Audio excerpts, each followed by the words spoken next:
ಸ್ನೇಹಿತರೆ, ತುಮಕೂರು ಜಿಲ್ಲೆ ಗುಬ್ಬಿ ತಾಲೂಕು ತೋರೆಹಳ್ಳಿ ಗ್ರಾಮದಲ್ಲಿ 3 ದಿನಗಳಿಂದ ಬೀಳುತ್ತಿರುವ ಮಳೆಗೆ ಕೆರೆ ಕೋಡಿ ಹರಿದು ಧಾರಾಕಾರವಾಗಿ ನೀರು ಹರಿದು ಬರುತ್ತಿದೆ.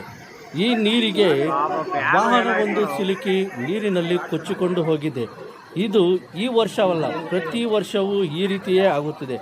ಇದಕ್ಕೆ ಶಾಶ್ವತವಾದ ಪರಿಹಾರ ನೀಡಿ ಎಂದು ಸ್ಥಳೀಯರು ಆಗ್ರಹಿಸುತ್ತಿದ್ದಾರೆ.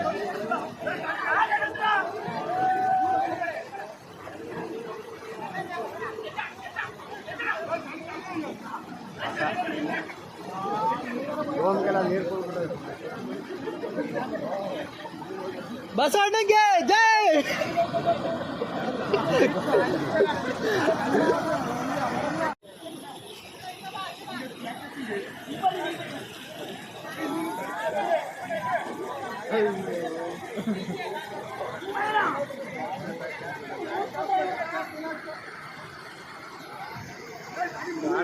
ಬ್ಯಾಗ್ ಏನಾಯ್ತು